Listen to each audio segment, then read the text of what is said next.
Welcome to Module 2. This module focuses on the practice guide recommendation that invites teachers to explicitly teach appropriate writing strategies using a model, practice, reflect instructional cycle. This video will provide you with practical ideas for teaching writing strategies during the first 3 phases of the writing process. These components are planning, goal setting, and drafting. You might be asking yourself, why are planning, goal setting, and drafting important to the writing process? Good question.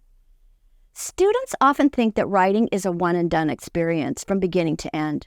In reality, writing is a cyclical process where you often go backwards in order to go forward.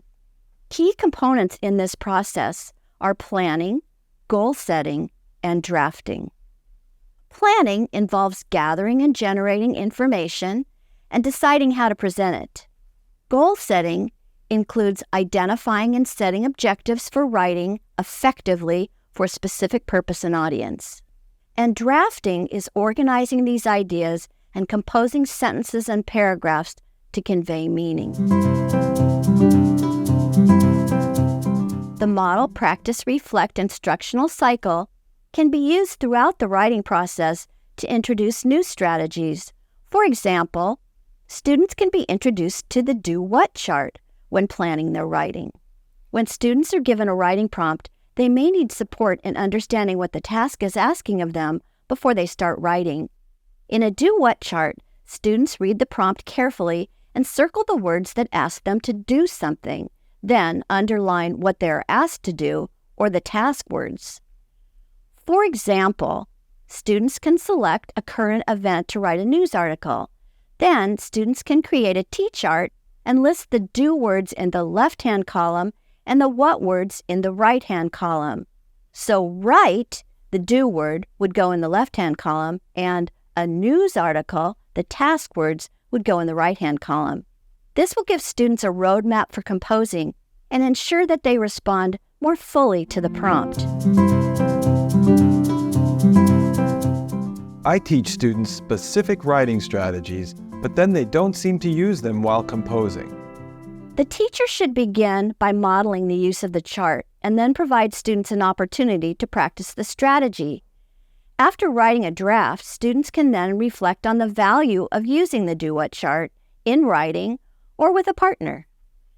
If students have not internalized the strategies they are taught, teachers should consider reteaching the specific steps of the strategy. For example, teachers might make a list of the strategies and their steps in the classroom as a visual reminder. They can also give individual copies of the strategies to each student to keep at their desks. Even better, they could encourage students to create a mnemonic as a reminder. For instance, CER, claim, evidence, reasoning, is a great mnemonic for argument writing. I do a lot of modeling in student practice, but I always run out of time for reflection, or I don't know what students should be reflecting on. If you want students to develop agency as writers, you really need to engage them in reflecting on their work, especially on their progress over time. In the short term, a quick exit ticket that gives students an opportunity to reflect on their use of a strategy and whether it is helpful is likely to motivate them to use that strategy again. In the longer term, students should be offered multiple opportunities to reflect on their writing process and products over the course of a school year. These reflections might be housed in a writing portfolio. In this module, we'll be focusing on how these and other strategies support students as they plan for and draft their policy arguments.